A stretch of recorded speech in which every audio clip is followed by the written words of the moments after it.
नमस्कार, अग्निपथ देख रहे हैं आप और मैं हूं आपके साथ राखी। अजीत पवार के निधन के बाद महाराष्ट्र की राजनीति में सबसे बड़ा सवाल ये खड़ा हो गया है कि दोनों एनसीपी का क्या अब विलय हो जाएगा। माना जा रहा है कि विलय की प्रक्रिया में सुनेत्रा पवार जो हैं वो उनकी भूमिका सबसे महत्वपूर्ण होगी और इस समय उन्हें डिप्टी सीएम बनाने की चर्चाएं तेज हैं। लेकिन विलय को लेकर सभी एक मत नहीं है। ऐसे में महाराष्ट्र की राजनीति और एनसीपी के लिए ये कठिन समय है कि वो किस ओर आगे बढ़े। अजीत गुट का मानना है कि राजनीतिक फायदे के लिए इतनी जल्दी विलय का मुद्दा उठाया जा रहा है। अजीत पवार के नेता फौरन विलय नहीं चाहते, लेकिन शरद पवार गुट में इसे लेकर जल्दबाजी देखने को मिल रही है। शशिकांत शिंदे, जयंत पाटिल और राजेश टोपे विलय के पक्ष में हैं, लेकिन प्रफुल्ल पटेल, छगन भुजबल, धनंजय मुंडे और सुनील तटकरे विलय को लेकर अभी असमंजस में हैं। इन सबके बीच खबर यह भी है कि अजीत पवार और शरद पवार दोनों एनसीपी को एक साथ लाने के लिए 14 बार मीटिंग कर चुके थे। ये मीटिंग अजीत पवार ने की थी और 8 फरवरी को यह घोषणा होनी थी कि दोनों पार्टी एक साथ आ गई हैं। बीजेपी के सीनियर नेताओं को मीटिंग की जानकारी दी गई थी। जिला परिषद चुनाव के नतीजों के अगले दिन दोनों पार्टियों की विलय की घोषणा करने का फैसला किया गया था। इसीलिए उम्मीदवारों को बिगुल की बजाय घड़ी पर चुनाव लड़ाने का फैसला किया गया। बहरहाल इस बात की चर्चा तेज है कि 8 फरवरी को शरद पवार और अजीत पवार अपनी अपनी एनसीपी का विलय करना चाहते थे और शरद पवार भी महाराष्ट्र की महायुति सरकार को ज्वाइन कर सकते थे। लेकिन अजीत पवार के अचानक चले जाने के बाद, उनके निधन के बाद इन दोनों खबरों का जुड़ाव कुछ अजीबोगरीब समीकरण पैदा कर रहा है। ऐसे में महाराष्ट्र की राजनीति में अब दोनों एनसीपी का क्या रुख होगा, ये बड़ा सवाल है। इसी पर आज हम चर्चा को भी आगे बढ़ाएंगे। उससे पहले कुछ प्रतिक्रिया हैं, पहले वो सुनाते हैं। आज जो सब जब चर्चा चालू है कि मुख्यमंत्री डिप्टी सीएम कौन बनेगा, ये कौन बनेगा, ये वक्त नहीं है, उचित नहीं, वक्त नहीं है। इसके बारे में सब माननीय शरद पवार साहब, हमारी बहनी सुनेत्रा बहनी, बेटे पार्थ पवार, जय पवार और उनके बाकी परिवार के लोग इकट्ठा बैठेंगे कुछ दिन के बाद में और इकट्ठा बैठ के चर्चा करके किस दिशा में, क्योंकि अजीत दादा की ये दिल से इच्छा थी कि दोनों पार्टी इकट्ठा आना चाहिए और इस प्रकार की उनके साथ में काफी हमारी चर्चा भी हुई थी, हमारे नेताओं की और हमारी सबकी, और दिल से चाहते थे कि जल्द से जल्द दोनों पार्टी इकट्ठा आना चाहिए। वो हिसाब से जो उनकी अंतिम इच्छा थी, वो अंतिम इच्छा पूरी होना चाहिए, ऐसा सबको लगता है। ये देखिए, जन भावना और कार्यकर्ताओं की भावना तो ये जरूर है कि एक साथ रहना चाहिए और उस माध्यम से दोनों पार्टी के नेताओं ने कुछ पहल भी की थी और काफी डिस्कशन भी हुआ था। लेकिन अचानक से आज दादा जाने की वजह से मुझे लगता है ये सब कुछ थोड़ा दूर होने के बाद जरूर इसके ऊपर चर्चा होगी दोनों पार्टियों की तरफ से और जो पक्ष श्रेष्ठी निर्णय लेंगी उसके अनुसार काम होगा। देखिए, पहले चर्चा राष्ट्रवादी एक होने की जब अजीत दादा थे तो ऐसी चर्चा हुई थी। लोकल इलेक्शन जो जिला परिषद के, उसमें तुतारी की जगह घड़ी लेकर लड़ना, ऐसा एक निर्णय हुआ था। करीब निर्णय हो चुका था, पर अब निर्णय जाहिर होने के पहले ये दुर्घटना हो गई, इसलिए रुक गया। अगला उप मुख्यमंत्री उनके दल से कौन होगा, ये उनके दल का निजी फैसला है। पर जो बातें सामने आ रही है, सुनेत्रा पवार जी का नाम आ रहा है। वे कोई हाउसवाइफ नहीं है, वर्तमान सांसद है और वो यदि उप मुख्यमंत्री बनती है, खैर उनके दल का फैसला होगा, पर एक कार्यकर्ता के रूप में यदि आप मुझसे पूछे तो निश्चित तौर पर ये कहते कि सच्चे रूप से उनके दल के अजीत दादाजी को श्रद्धांजलि रहेगी यदि दल सुनेत्रा पवार जी का नाम सामने देता है। मुझे नहीं लगता कि आज का समय है राजनीतिक बातों पे चर्चा करने का। 8-10 दिन जाने चाहिए और इसके बाद इसके ऊपर चर्चा होनी चाहिए, ऐसा मेरा खुद का एक मानना। कल ही दादा का अंतिम विधि हुआ है। मुझे लगता है राजनीतिक विषयों पे चर्चाएं जो है नहीं हुई तो अच्छा है। हम तो उनके परिवार को मिलने आए, दादा से एक लगाव था।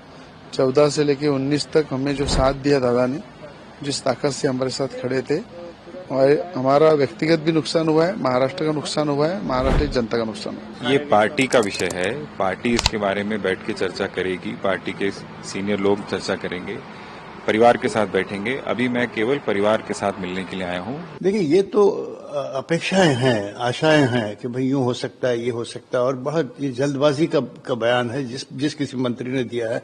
मुझे नहीं लगता कि इसका कोई आधार सही तौर पर सोच विचार के बाद किया गया है। ये एक इमोशनल एक्सप्रेशन है, और ये फैसला लेने वाले मुख्यमंत्री देवेंद्र फडणवीस जो हेड ऑफ द गवर्नमेंट हैं, वो चाहे दिल्ली में अपने नेताओं की सलाह मशवरा से कोई तय करें मामला, और दूसरा जहां तक कि अजीत पवार का अपना मामला है, शरद पवार का शब्द जो है वो अहम रहेगा, और फडणवीस और शरद पवार और दिल्ली के कुछ नेता मिलकर इन बातों को तय करेंगे कि उप मुख्यमंत्री के पद के लिए कौन सही होगा। जरूरी नहीं है कि सुमित्रा ही को दिया जाए, लेकिन एक विचार चल रहा है और उस विचार को प्रचारित किया जाए मीडिया ने, लेकिन मुझे लगता है इसमें थोड़ा समय लगेगा। देखिए, उन्होंने एक स्टेटमेंट जो पहले दिया वो सिर्फ जो उन्होंने कहा था, उन्होंने राजनीतिक रूप से कोई ऐसी बात कही नहीं थी, लेकिन बाकी लोगों की प्रतिक्रिया सुनने के बाद ये चीज़ समझ में आती है कि हाँ, इस तरह की बैठकें हुई थी, बातचीत हुई थी, और ये बात कहीं ना कहीं सच सी लगती है कि बहुत जल्दी घोषित होने वाला था कि अब जो एनसीपी है वो एक ही है। लेकिन उससे पहले ही अजीत पवार का निधन हो गया, और अब समझ नहीं आ रहा कि क्या होगा, कैसे होगा, क्या जो दो दिग्गजों के बीच की बातचीत थी, क्या उसको बाकी के लोग लेकर आगे बढ़ाएंगे। सुनेत्रा परिवार जो पवार हैं और उनका पूरा परिवार है, जो पवार परिवार है, उनकी महत्वपूर्ण भूमिका होगी देखिए इसमें, क्योंकि यहीं से चीज़ें अब फाइनल होंगी। और दूसरा, उनका डिप्टी सीएम बनने का नाम भी लगातार चर्चाओं में है। एक तरह से कहा भी जा रहा है कि होना चाहिए उनका दल, यदि उनका नाम आगे बढ़ाता है, कोई अच्छी श्रद्धांजलि कहीं ना कहीं अजीत दादा के लिए होगी। लेकिन इन सब के बीच में महाराष्ट्र की राजनीति में एक बहुत बड़ा सवाल भी है, अहम कड़ी भी है, क्योंकि यहीं से अब आगे की दिशा तय होगी। इसी पर हम चर्चा को भी आगे बढ़ाएंगे। हमारे साथ मेहमान जुड़े हैं, सबसे पहले आपका परिचय करा दें। भारतीय जनता पार्टी का पक्ष रखेंगे गोपाल पांडुरंग तिरमारे। गोपाल जी, बहुत स्वागत चर्चा में जुड़ने के लिए। कांग्रेस का पक्ष रखेंगे डॉक्टर शिवानंद हुलियारकर। शिवानंद जी, आपका भी बहुत स्वागत है। और वरिष्ठ पत्रकार हैं अरविंद खोकर। अरविंद जी, आपका भी बहुत स्वागत है। जिस तरीके से तमाम दिग्गज कह रहे थे, और हमें भी लगता है ये बहुत जल्दी से चीज़ें सामने आ गई हैं कि डिप्टी सीएम कौन होगा, और सुनेत्रा पवार होंगी, कोई और होगा, या फिर अब एनसीपी का क्या होगा। देखिए, अजीत दादा जिस तरीके से गए हैं, और उनके निधन के बाद राजनीतिक रूप से ये चर्चाएं थोड़ा वक्त ले सकती थी, लेकिन क्योंकि ये राजनीति है और बिल्कुल सच्ची श्रद्धांजलि है, उनके परिवार के साथ सब लोग हैं, लेकिन राजनीति के विषय से इन चीज़ों को आगे बढ़ाना होगा, क्योंकि कुछ इलेक्शंस हैं, और उन सारी चीज़ों को देखते हुए निर्णय कहीं ना कहीं ज़रूरी होता है। शायद इसलिए ये चर्चाएं हो रही हैं। बाकी ठीक है, निर्णय राजनीतिक दलों को करना है, एनसीपी को करना है कि आगे क्या होगा। तो मैं चर्चा की शुरुआत गोपाल जी सबसे पहले आप ही से करूंगी, क्योंकि कहीं ना कहीं ये महत्वपूर्ण भूमिका होगी। यहाँ दो बातें हैं, एक तो ये है कि क्या डिप्टी सीएम के लिए सुनेत्रा पवार, जिनका नाम चर्चाओं में है, क्या वाकई पूर्ण सहमति से ही उनको आगे बढ़ा दिया जाएगा, और दूसरी महत्वपूर्ण बात जो निकली है, जिसका कहीं ना कहीं शरद पवार गुट से कंफर्मेशन भी आ गया है कि हाँ, अजीत दादा और शरद पवार के बीच बातचीत, मीटिंग्स हुई थी, और पूरी एनसीपी एक होने वाली थी, सिर्फ डिक्लेयर होना बाकी था, उससे पहले ही ये घटना हो गई, यह हादसा हो गया। 28 फरवरी सुबह 9 बजे के आसपास में हमारे महाराष्ट्र के सीएम अजीत दादा और इनके साथ में सभी 5 लोगों का वहां पर दुर्दैवी विमान अपघात में वहां पर मृत्यु हुआ। और ये बहुत बड़ी दुर्भाग्यपूर्ण घटना महाराष्ट्र के लिए है, और पूरा महाराष्ट्र शोक से भरा हुआ है। ऐसे में राजनीतिक चर्चाएं, अजीत दादा के जाने के बाद में राजनीतिक चर्चाएं करना और पार्टी का विलय की बात करना, ये अभी उचित नहीं होगा। और फिर भी देखो, पहले तो अभी महाराष्ट्र में अजीत दादा ये डिप्टी सीएम पद पर थे, उनके पास में 3 महत्वपूर्ण खाते थे, एक्साइज डिपार्टमेंट था, फाइनेंस डिपार्टमेंट था, स्पोर्ट्स डिपार्टमेंट उनके पास में था। अभी वो तीनों डिपार्टमेंट और डिप्टी सीएम का पद ये एनसीपी के कौन से नेता को देने को होना, ये चीज को अभी प्राथमिकता है। आज ही हमारे महाराष्ट्र के मुख्यमंत्री देवेंद्र जी फडणवीस, इनसे एनसीपी के अजीत दादा पवार गठ के नेता और विधायकों ने देवेंद्र जी से मुलाकात की, उनको डेलीगेशन दिया कि ये डिपार्टमेंट और उप मुख्यमंत्री पद जो है इस पर उन्होंने डेलीगेशन फडणवीस साहब को दिया और कल एनसीपी के विधायक दल की भी बैठक होने वाली है कि ऐसे स्थिति में अब क्या निर्णय लिया जाए और कैसे आगे बढ़ा जाए। सबसे पहले महत्वपूर्ण तो अभी अजीत दादा का पद किसके तरफ जाएगा, उनका डीसीएम का भार किसको देंगे और उनका डिपार्टमेंट किसको देना है, ये बात तय होंगी। उसके बाद में दोनों गठ, दोनों राष्ट्रवादी साथ में रहे या न रहे, इस पर निर्णय हो सकता है और वो निर्णय अब शरद चंद्र पवार अभी बड़े नेता है वो लेंगे और एनसीपी अजीत दादा के नेता सब मिलकर वो निर्णय लेंगे। अभी जो बात चल रही है, सभी सुर्खियों में बात चल रही है कि 8 फरवरी को दोनों ही पार्टियों का विलय होने वाला था। देखिए 1999 में शरद चंद्र पवार साहब ये कांग्रेस से अलग होके उन्होंने एनसीपी स्थापित की थी। उसके बाद में जुलाई 2023 में अजीत दादा ने अलग होके। ठीक है गोपाल जी, आपका ऑडियो ब्रेक हो रहा है, मैं वापस आऊंगी। अरविंद जी मुझे सुन पा रहे हैं? जी राखी जी। अरविंद जी, कैसे महाराष्ट्र की राजनीति को अब आप देखते हैं, क्योंकि यहाँ बहुत महत्वपूर्ण सवाल है।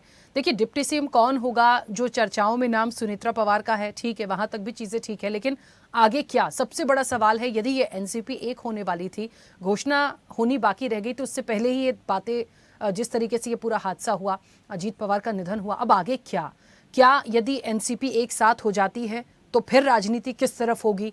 सुनेत्रा पवार यदि बनती हैं सीएम तो फिर तो यहाँ विलय जैसी कोई ऐसी चीजें दिखती नहीं। किस तरह से आप इस वक्त इन चीजों को देख पा रहे हैं? देखिए जो एक चर्चा है कि एनसीपी एक होने जा रही थी, ये सिर्फ एक जिसको कहते हैं ना, ये वो ऐसे जिसको कहते हैं ना कपोल कल्पित कहानियां थी ये। देखिए कोई भी राजनीतिक परिवार हो, कोई भी खास करके जो एक किसी व्यक्ति विशेष की एक पार्टी बन गई हो, वो राजनीति में उसका जो मुख्य उद्देश्य होता है सत्ता में रह करके अपने अपने समर्थकों का, अपने क्षेत्र का फायदा करना। सीधा सिंपल फार्मूला सभी में लागू होता है। तो अजीत पवार जिस दुनिया में रहे बेहद दुखद है और ईश्वर उनकी आत्मा को शांति दे, लेकिन अजीत पवार एक बेहद सुलझे हुए राजनेता थे। वो संभव ही नहीं है राजनीतिक के हिसाब से अगर राजनीतिक आकलन किए जाए कि जो पार्टी अभी केंद्र में भी सत्ता में हो और ऐसी सत्ता में ताकत से सत्ता में हो, जिसकी सरकार महाराष्ट्र में हो, उस पार्टी से दूर होकर के वो एक ऐसी पार्टी के पास जाए जिसका जनाधार लगातार घटता जा रहा है, जिसका शीर्ष नेतृत्व है वो जीवन के उस चरण में है जिसमें एक नए दिन, देखो जाना तो सभी को है, लेकिन शरद पवार जिस चरण में है जीवन के, वो जीवन का अंतिम चरण होता है। तो कोई भी संभावना, कोई भी राजनीतिक अटकल इस तरह इशारा नहीं कर सकती है, कोई भी इंगित नहीं कर सकता अजीत पवार एनसीपी को मिलाने वाले थे। रही बात अजीत पवार की पत्नी सुनेत्रा पवार की, देखिए सुनेत्रा पवार उनकी पत्नी है, राजनीतिक मजबूरियों के चलते राजनीति में आए, राज्यसभा सांसद भी है, तमाम चीजें हैं, लेकिन उनको राजनीतिक रूप से सर्वाइव करने के लिए एक बड़ी पार्टी का जो है बैकअप चाहिएगा ताकि वो सर्वाइव कर पाए। राजनीतिक परिवार से होना, राजनीति करने में जमीन आसमान का अंतर होता है। तो एक ऐसे परिवार के लिए जिन्होंने अभी अपना मुखिया खोया, अपना पति खोया है, अपना एक पार्टी जो सर्वे सर्वा खोया है, उसके लिए सबसे मजबूत और सबसे स्थायी जो जिसको कहते हैं कि फौरी जो राहत देगा वो सत्ता देगी, और सत्ता अभी जो है बीजेपी और जो वहां का जो मायावती गठबंधन है उसके साथ है। तो इसमें कोई दो राय नहीं है मेरे हिसाब से। जो मेरा आकलन है कि सुनेत्रा पवार जो है वहां की जो है उप मुख्यमंत्री बनेंगी और वो बीजेपी के साथ ही रहेंगी, क्योंकि फायदा राजनीतिक रूप से ही फायदा और जो दूसरी चीजों का फायदा वो सत्ता के साथ रहने में ही है। जी ठीक है, शिवानंद जी मुझे सुन पा रहे हैं? देखिए अभी आ रहा है आवाज? हाँ आपकी आवाज आ रही है, अपनी बात रखिएगा। कैसे अब महाराष्ट्र में एनसीपी को आप देख रहे हैं? देखिए स्वर्गीय अजीत दादा पवार जी हमारे फैमिली से थे, मैं बहुत अच्छे से जानता हूँ, काफी सालों से वो कांग्रेस में थे, उसके बाद एनसीपी में चले गए, उसके बाद ये बीजेपी नरेंद्र मोदी जब से 11 साल से आए, ये सीबीआई ईडी इनकम टैक्स के माध्यम से उनको डराना धमकाना, इतना अच्छा नरेंद्र मोदी जी काम किए हैं। तो शरद पवार गुट तोड़ने का क्या जरूरत था, उद्धव गुट तोड़ने का क्या जरूरत था? बीजेपी सिर्फ वोट चोर गद्दी चोर, ये 3 बंदर लेके बैठे हैं, उनके नाम से ये लोग कर रहे हैं, लेकिन शरद पवार कभी भी कॉम्प्रोमाइज करने वाले नहीं है। लेकिन इतना पक्का है कि पवार फैमिली से कोई तो डिप्टी चीफ मिनिस्टर बनेगा। दूसरी बात, ये लोग अभी पूरा फैमिली पूरा संवेदनशील है, बहुत ही मैं दुखी हूँ। मैं भी 2 दिन से रो रहा हूँ, क्योंकि दादा का मेरा बहुत अच्छा रिश्ता था और मैं बहुत मिस कर रहा हूँ दादा को। दादा कहीं भी हो सुखी रहे, यही प्रार्थना करता हूँ। लेकिन ये देवेंद्र फडणवीस जी को मेरे मेरे ख्याल से अमित शाह जी हो या नरेंद्र मोदी जी को एनसीपी का जरूरत नहीं है, क्योंकि ऑलरेडी एकनाथ शिंदे जी उनके साथ है और उनको मेजोरिटी बीजेपी का 133 एमएलए चुन के है, उनको सिर्फ 10-12 चाहिए। तो एकनाथ शिंदे जी के पास पूरी तरह से मेरे को नहीं लगता कि कोई बनेगा, लेकिन शरद पवार गेम खेल सकते हैं, क्योंकि शरद पवार जी का मोदी जी का नाता अच्छा है। लेकिन दोनों एक साथ नहीं आएंगे, इतना पक्का है। दादा का सपना था कि दोनों एक साथ आना चाहिए। और दूसरी बात, मैं राखी जी, मैं डंके के साथ बोल रहा हूँ, हत्या हत्या है या एक्सीडेंट है, इसका सीबीआई जांच होना चाहिए। इन्होंने किसने करवाया, क्या किया? ममता बनर्जी ने खुद खुल के मीडिया में आके बोल दिया कि बीजेपी का फाइल अजीत दादा पवार के पास था, वो ओपन करने वाले थे। इन्होंने घात पात तो नहीं है, इसका जांच होना चाहिए, खुद ममता बनर्जी ने बोला है। मेरे को भी पहले शक है कि इसमें कुछ ना कुछ है, क्योंकि ऐसा कभी नहीं होता। अजीत दादा जी आज ही चार्टर प्लेन या हेलीकॉप्टर से जा रहे हैं, ऐसा नहीं होता है। दूसरी बात देखिए कि इसमें जांच होना जरूरी है, क्योंकि सीबीआई ईडी। लेकिन एक एक बात दुख की बात है कि एक जानता राजा, मराठी में मराठी माणूस, देव माणूस, यानी कि भगवान आदमी, अपना दादा चले गए, इसलिए पूरा महाराष्ट्र, पूरा देश हम मिस करे। कर्नाटका हो, तेलंगाना हो, राजस्थान हो या छत्तीसगढ़ हो या हरियाणा, सब जगह अजीत दादा का वहाँ के लोगों ने दुख जताया है। ठीक है राहुल शिवानंद गांधी जी जी, हमारे एक जननायक, बात तो उन्होंने आपने दुख स्पष्ट जताया। कर दी शिवानंद जी, जैसा कि आपने एक बात कही कि कोई ना कोई जो डिप्टी सीएम होगा वो पवार फैमिली से होगा, ये आपने कहा। ठीक है, ये हम देखेंगे आने वाले समय में। लेकिन ये जो विलय की बात हो रही है, क्या एक हो जाएगी एनसीपी, या यहाँ पर अभी भी जो मतभेद हैं वो जारी रहेंगे? ये एक बड़ा सवाल है। देखिए, मेरे को नहीं ये विलय होगा, क्योंकि शरद पवार जी का अलग प्लान है, वो विलय नहीं होने देंगे। एक साथ हो सकता है कि, लेकिन देखिए इतना इजी नहीं है, क्योंकि आदरणीय देश के, क्योंकि अजीत दादा के ऊपर यही बीजेपी वाले ने 70,000 करोड़ का सिंचन घोटाला। अगर इतना ही दम है नरेंद्र मोदी, अमित शाह या देवेंद्र फडणवीस, इतना ही दम है सिंचन घोटाला का, क्लीन चिट अजीत दादा को पवार दे दो, तभी उनका आत्मा को शांति मिलेगा, तभी उनको आत्मा को ये लगेगा। ये लोग कुछ नहीं करे, CBI ED income tax blackmailing चल रहे, अभी भी मिसयूज कर रहे बीजेपी। मैं इसका घोर निंदा करना चाहता हूँ। दूसरी बात मैं बोलना चाहता हूँ कि जी, नरेंद्र मोदी जी और अमित शाह जी को हाथ जोड़ के रिक्वेस्ट कर रहा हूँ, देवेंद्र फडणवीस जी को, अजीत पवार जी को 70,000 करोड़ का सिंचन घोटाला में क्लीन चिट दे के उनको आत्मा को शांति देने का काम करना चाहिए। ये डेप्यूटी चीफ मिनिस्टर बनेगा, सरकार बनेगा, देवेंद्र जी रहेंगे या नरेंद्र मोदी जी रहेंगे, तो हमारा शुभकामना है। लेकिन सच्चा ये है। दूसरी बात देखिए, मैं डंके के साथ बोलता हूँ, मेरा भी Shivan jet aviation company, chopper helicopter मेरा खुद का भी है, ताकि मैं बोलना चाहता हूँ कि इसका सीबीआई जांच होना चाहिए। क्योंकि अजीत दादा जी के पास जो जिस तरह से बीजेपी का कुछ फाइल उनके पास था, तो वो उनके सब काला चिट्टा अजीत दादा के पास था, इसलिए घात पात तो नहीं है, हत्या तो नहीं है, इसका जांच होना जरूरी है। ठीक है शिवानंद जी। हाँ गोपाल जी, अपनी बात पूरी करिएगा, आपका ऑडियो ब्रेक हो रहा था। शिवानंद जी ने अभी बोला है कि अजीत दादा और उनके बहुत करीबी संबंध थे और वो अजीत दादा को अच्छी तरह से जानते थे। और दूसरी तरफ ऐसा भी वो बोल रहे हैं कि अजीत दादा को सीबीआई, इनकम टैक्स, सीबीआई की डरा के धमका के बीजेपी ने उनको सरकार में शामिल किया। वो अगर उनको जानते हैं तो ये भी उन्होंने जानने को होना कि अजीत दादा ये किसी से डरने वाले नहीं थे। वो भारतीय जनता पक्ष के हमारे नेता नरेंद्र जी मोदी, देवेंद्र फडणवीस साहब, इनका जो विकास की थीम है उनके साथ में जुड़ के उनको महाराष्ट्र का विकास करना था, इसलिए वो भारतीय जनता पक्ष के साथ में महायुति दल के घटक हुए। और दूसरी बात, उन्होंने जो प्लेन एक्सीडेंट पर वहां पर संशय व्यक्त किया कि साजिश बताया, उनके कांग्रेस के साथ में शरद चंद्र जी पवार और इंडिया गठबंधन में बैठे हुए हैं। शरद पवार साहब ने वहां पर जिस दिन ये हादसा हुआ उसी दिन पूरे मीडिया के सामने बोला है कि ये जो प्लेन हादसा है ये सिर्फ एक एक्सीडेंट है, ना कि कोई वहां पर घातपात है, और इसका राजनीतिकरण करना ये गलत बात है। ये शरद चंद्र पवार साहब ने ही तो पूरे देश के सामने आके बोला हुआ। उसके बाद में भी इंडिया गठबंधन में कांग्रेस के शिवानंद जी बोल रहे हैं कि वो साजिश है, उसकी जांच होने को होना नहीं। देवेंद्र जी फडणवीस इन्होंने खुद नागरिक उड्डयन मिनिस्टर को लेटर लिखकर ये एक्सीडेंट की सखोल जांच होने को होना, ऐसा उन्होंने रिक्वेस्ट किया और उनके रिक्वेस्ट पर वहां पर केंद्र सरकार ने जांच भी वहां पर गठित की हुई है। देखिए, कांग्रेस का हमेशा कोई भी समय में राजनीतिकरण करना, देश को गुमराह करना, लोगों का ध्यान भटकाना, ये कांग्रेस का हमेशा का काम है। मैं नहीं चाहता हूं कि अजीत दादा के जाने के बाद में महाराष्ट्र में कोई राजनीति का बयान यहाँ दी जाए, एक दूसरे पर आरोप किया जाए, क्योंकि अभी बहुत संवेदनशील समय अभी महाराष्ट्र में चल रहा है। पूरा महाराष्ट्र शोक में है, पूरे एनसीपी के कार्यकर्ता भी सदमे में है, सभी जन है। इसीलिए इस बार भी भाजपा ने ये किया, तो मायावती ने ये किया, और सीबीआई और ईडी, इनकी सब ये बातें करने का अभी समय नहीं है। अभी कुछ दिन जाने दो और अजीत दादा की जगह लेने दो, उसके बाद में ये सब बातें होते रहेंगी। और रही बात, देखिए, अजीत दादा गठ और शरद चंद्र जी पवार गठ, ये अगर हो भी गया तो ये तो अच्छी बात है ना।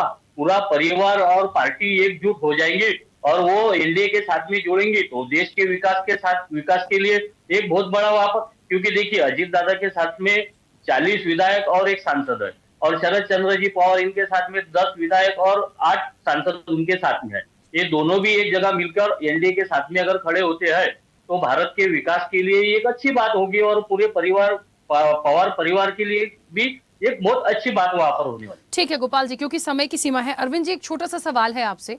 मान लीजिए ये विलय होगा नहीं होगा, ये तो बहुत बात की बात है, लेकिन यदि मान लीजिए ऐसा होता है, क्या आपको लगता है कि शरद पवार यदि मान लीजिए एक होते भी हैं तो क्या महायुति की तरफ जाएंगे? क्योंकि अजीत जी का जहां तक जिक्र किया जाए, वो तो ऑलरेडी उनका जुड़ाव है, तो टूट के तो अलग से कुछ एक हो जाए पार्टी और अलग से कुछ महाराष्ट्र की राजनीति में बड़ा अचीव कर ले, ऐसा तो नहीं दिखता है। देखिए, अगर हाल फिलहाल में चुनाव होते तो एक संभावना बनती भी थी कि वो शरद पवार के साथ जाके मिलती, क्योंकि उसमें फिर एक जो है पारिवारिक पृष्ठभूमि, एक वहाँ की जो है सिंपैथी, वो जो भारतीय वोटर तमाम जो नेचुरल वे में रिएक्ट करते हैं, उसका फायदा हो सकता था। लेकिन वर्तमान परिस्थिति में ये सवाल जो है ना, बिल्कुल लगभग हवा का सवाल है कि वो शरद पवार की तरफ जाएंगी। बल्कि सवाल ये है कि शरद पवार के पास ऑप्शन कुछ है ही नहीं है। अगर वो थोड़े दिन और सत्ता से दूर रहे, उनके कार्यकर्ता छिटक जाएंगे। महाराष्ट्र की जो राजनीति है, देखिए 2-3 प्रदेश ऐसे होते हैं जहाँ के कार्यकर्ता सत्ता के बिना सर्वाइव नहीं कर पाते हैं, तो सत्ता की दूर दूर तक संभावना नहीं है शरद पवार के पास अब आने की। वो जो राजनीति में उनको चाणक्य कहा जाता है, वो दौर बीत चुका है। तो मायावती की वहां सरकार, मतलब जो बीजेपी की जो गठबंधन की सरकार है, उनके पास ही विकल्प है कि वो बीजेपी में आकर के उन्हें गठबंधन कर ले। अब सुमित्रा पवार उधर नहीं जाएंगी, संभावना नहीं है बिल्कुल भी दूर दूर तक भी। चुनाव होते संभावना बनती थी कि भी शायद हो सकती, सीटें एक आध बढ़ जाती हैं उनकी, क्योंकि एक सहानुभूति की, जो अजीत पवार ने अपने क्षेत्र में काम किया है, उनकी अपनी एक पकड़ थी, तो उनमें सहानुभूति के चलते इस सीटें बढ़ जाती, वो जरूर तक फायदा होता, फिर दोबारा बार्गेनिंग करके भले बीजेपी के साथ आ जाती हो। लेकिन वर्तमान परिस्थिति में ये संभावना दूर दूर तक नहीं है कि वो शरद पवार के पास जाएंगी। जी ठीक है, चलिए समय भी हो गया है। आप सभी मेहमानों का बहुत शुक्रिया इस चर्चा में जुड़ने के लिए। देखिए, महाराष्ट्र की राजनीति में दोनों एनसीपी का विलय होगा या नहीं होगा, फिलहाल ऐसी कोई स्थिति अभी नहीं दिखती है। और ये बात जिस तरीके से जो अभी कहा अरविंद जी ने कि सुनेत्रा पवार चले जाएं शरद जी की तरफ, या दोनों एनसीपी का विलय हो जाए तो बीजेपी से अलग हो जाएंगे, ये सब चीज़ें अभी बहुत दूर की इसलिए भी लग रही हैं क्योंकि ये बात तो तय है कि कहा जा रहा है पवार जो परिवार है वहीं से कोई डिप्टी सीएम होगा, और यदि होगा तो ये जो चीज़ें चल रही हैं महाराष्ट्र में सरकार में होते हुए, उस गठबंधन में होते हुए, तो उससे दूर क्यों जाएंगे? तो ये एक वाकई बहुत बड़ा सवाल है कि आखिरकार होगा क्या।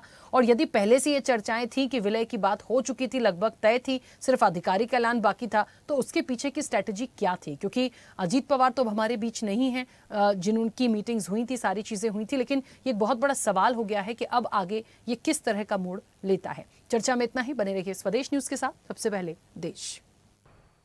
ऐसे ही वीडियोस के लिए लाइक करें, शेयर करें, फॉलो करें, YouTube पर जाकर सब्सक्राइब कर बेल आइकन दबाना ना भूलें, और ताजा अपडेट्स के लिए swedeshlive.com पर जरूर जाएं।